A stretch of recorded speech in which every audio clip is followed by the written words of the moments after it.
여러분 안녕하세요. 초등 인성교육 시간입니다. 이번 시간의 학습 주제입니다. 세대 간의 존중, 노인을 공경하는 마음가짐 알기. 오늘의 학습 주제입니다.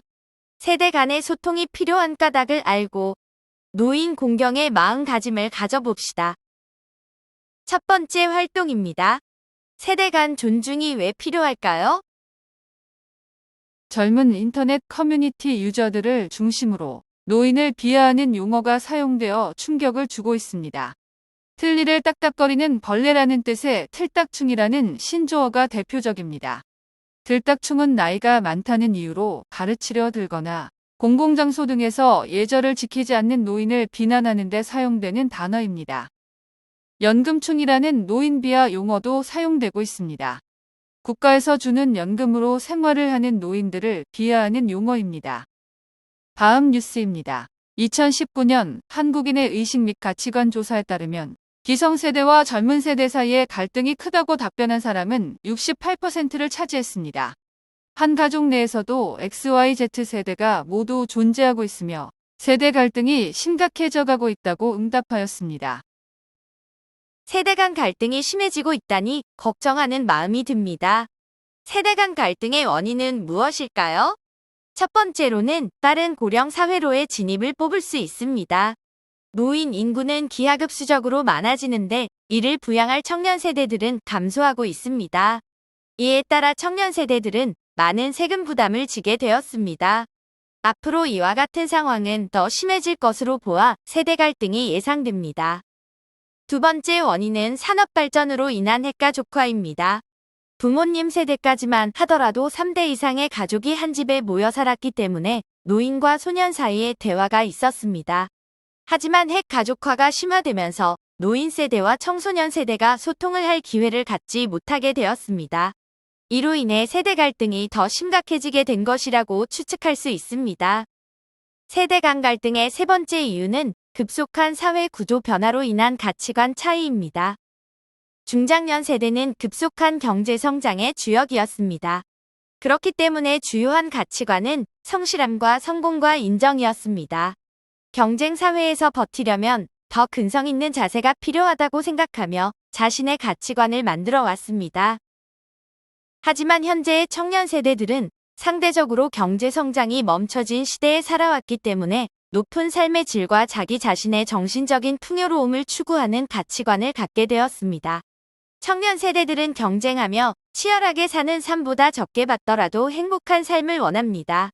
이러한 가치관 차이로 인해 서로 간의 대화가 단절되는 안타까운 일이 자주 발생하고 있습니다. 이러한 세대 간 갈등을 해결하려면 어떤 방법이 있을까요? 너희 세대는 그게 문제야. 당신 세대와는 달라. 라는 공격적인 표현을 하지 않고 서로 간의 가치관이 다름을 알고 그 자체로 받아들이며 인정해주는 자세가 필요합니다. 두 번째 활동입니다. 노인 공경의 마음가짐 갖기. 10대 청소년들이 할아버지뻘이 되는 60대 노인에게 담배 심부름을 시키고 조롱한이라 밝혀졌습니다. 이들 10대 청소년들은 검찰에 송치되어 충격을 주었습니다. 분노한 시민들은 10대들에 대한 강력 처벌과 신상 공개를 촉구한다라고 말했습니다.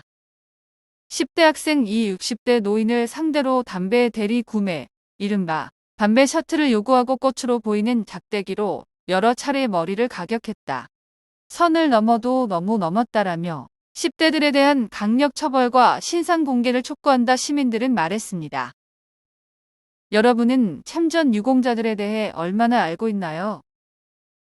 우리 주변 이웃, 아주 가까운 곳에 노인이라는 이름으로 잊혀지고 있으나 영웅들이 함께 살아가고 있음을 알고 기억하고 감사해야 합니다. 이웃에 살고 있는 우리들의 영웅의 모습입니다. 90대가 된 참전용사들은 6.25 전쟁 당시 학도병, 최초의 여군, 헌병대, 국민방위군, 미군 지원병 등으로 헌신하여 나라를 지키셨습니다. 그렇다면 우리 주변에 어떤 영웅들이 살고 있는지 같이 알아볼까요? 청백산 야전 공병단 광용배님입니다. 공병 전우들과 밤새 산을 다이너마이트로 폭파하고 길을 내고 자갈을 깔면서 폐강로를 만들고 한 명의 목숨이라도 더 살리기 위해 진지를 구축하는 일을 했습니다. 일요일 아침에 밖에 나가보니까 인민군 야크기가 와서 기관총을 쏘면서 여의도 비행장에 폭탄을 떨구더라고요. 이튿날은 영등포역이 폭격되는 걸 눈앞에서 봤습니다. 출처 이웃의 영웅이 산다. 이제는 나가야 할 때다. 목숨을 바쳐 참전해야겠다. 라는 생각이 들었습니다. 1.4 후퇴 이후에 중공군이 몰려오는 걸 보면서 바로 입대하기로 했습니다. 나라가 망할 수도 있겠다 싶었어요. 입대하려고 서울부터 경남 진주까지 걸어서 내려갔습니다. 출처 이웃의 영웅이 산다. 강영배, 이재국, 이점래 참전용사의 이야기 작성자 국가보훈처. 강용배님은 옆에 있던 가족이 친구가 죽어나가는 것을 보고 자신의 목숨을 바쳐 조국 대한민국을 지켰습니다. 중공군과 직접 대치하셨다니 무서움이 상상이 안 되네요. 다음은 주올산 공비토벌에 참전하신 이재국님입니다. 이재국님의 이야기를 들어볼까요? 내 나이 16살이었습니다. 팔공산 쪽으로 갔습니다. 적군 근처에서 교란을 하는 유격대였어요. 무서워서 많이 울기도 했습니다. 처음에 정보원 지원하는 건 줄 알고 갔는데 유격대였습니다. 팔공산 쪽으로 가서 3일 정도 훈련을 받았습니다. 총을 쏠 줄도 몰랐지만 닥치니까 뭐든지 할 수 있더라고요. 이재국님은 적군 근처에서 교란을 하는 역할을 맡았습니다. 이재국님은 문경에서 습격을 받기도 했습니다. 절체절명의 위기 상황에서 북한군과 마주치는 아찔한 상황도 있었습니다. 하지만 내 나라, 내 가족, 미래의 후손들을 위해 목숨을 바쳐 나라를 지켰습니다. 저라면 총을 들고 있는 북한 군인을 마주했을 때 무서워서 도망을 치고 싶었을 것 같아요. 무서운 상황을 딛고 우리나라를 지켜주셔서 너무 감사한 마음이 들어요.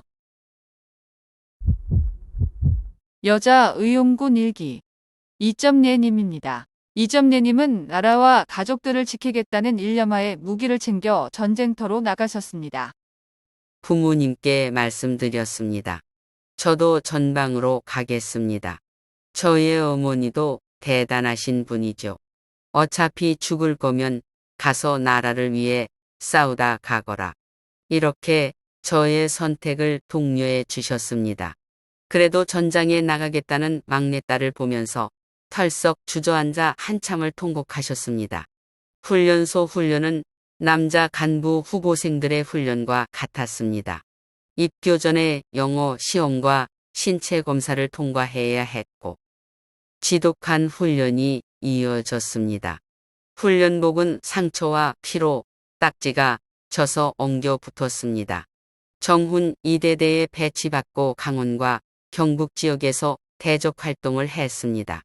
쭉 사리온까지 올라갔는데 총이 어디서 날아올지 모르니 논두렁에서 자기도 했습니다. 죽는 게 무섭지 않았습니다. 경무대에서 차에 유리창을 닦는 것보다는 적군을 한 명이라도 제거하는 게 쭉 사리온까지 올라갔는데 총이 어디서 날아올지 모르니 논두렁에서 자기도 했습니다. 그렇지만 죽는 게 무섭지 않았습니다. 경무대에서 차의 유리창을 닦는 것보다는 적군을 한 명이라도 제거하는 게 나라를 위하는 일이라고 생각했습니다. 담담하게 그날의 기억들을 말씀해 주시는 강용배, 이재국, 이점례, 참전용사들의 모습을 보며 가슴이 뜨거워지는 느낌을 받았습니다. 지금 우리가 대한민국, 우리의 조국에서 사랑하는 나의 가족, 친구들과 행복하고 안전하게 살 수 있는 것은 우리 이웃에 계시는 참전용사분들의 희생과 노고가 있었기에 가능했던 일이었습니다. 주변에 계시는 할머니, 할아버지께서 우리나라를 지켜주신 영웅이라니 감사하고 뜨거운 마음이 듭니다. 일부 학생들은 할머니, 할아버지께 비하 용어를 사용한다고 했는데 무척이나 부끄럽고 죄송한 마음이 듭니다. 이웃에 사는 우리의 영웅들에게 감사함과 존경의 마음을 갖게 되었다니 선생님은 무척 기쁩니다. 여러분 주문을 잊은 카페를 들어보았나요? 주문을 잊은 카페라니. 궁금하네요. 주문을 잊은 카페에서는 아메리카노를 시켰는데 딸기에이드가 나오기도 합니다. 그 이유는 가벼운 치매 어르신들이 운영하시는 카페이기 때문입니다. 노화로 인해 노인분들은 기억력과 인지능력 감소를 겪게 되십니다. 어느 순간 나이가 들었다고 해서 기억력이 저하된다면 우울한 마음이 들겠죠. 또한 은퇴를 하고 나서는 사회생활을 할 경험도 매우 적어지게 됩니다. 이는 노인 우울증으로도 이어질 수 있는 일이랍니다. 그래서 노인분들이 소일거리를 찾고자 카페를 열었습니다. 노인분들도 경제활동을 하고 싶은 마음, 사람들과 소통하고 싶은 마음이 있습니다. 노인분들의 상황을 이해하고 노인분들의 노력을 응원하는 따뜻한 마음이 필요합니다. 노인분들이 운영하시는 카페가 우리 주변에도 있는지 찾아봐야겠어요. 카페에서 배려하고 이해하는 마음으로 웃음이 끊기지 않는 것이 참 좋아 보입니다. 노인은 내일의 나입니다. 우리도 언젠가 나이가 들어 노인이 된답니다. 우리 친구들은 내일의 나에게 어떤 말과 행동으로 대하고 있나요? 틀딱충, 연금충처럼 상처가 되는 비하용어를 쓰고 있진 않나요? 힘이 없다고 노인분들을 괴롭히고 있지는 않은가요? 우리가 이 나라에서 행복하고 즐겁게 평범한 하루를 누릴 수 있도록 노력해주신 독립유공자, 참전용사들이 우리 이웃에 산다는 것을 기억하고 그분들께 항상 감사하고 공경하는 마음을 잊지 않았으면 좋겠습니다. 할머니, 할아버지를 자주 뵐 수 없는 친구들은 이번 시간 끝나고 전화를 걸어 안부를 전해보는 것은 어떨까요? 동네에 계신 이웃 어르신들께도 반갑게 인사를 먼저 건네봅시다. 이번 시간에는 노인을 공경하는 마음가짐에 대해 알아보았습니다. 여러분 건강한 모습으로 다음에 만나요. 수고하셨습니다.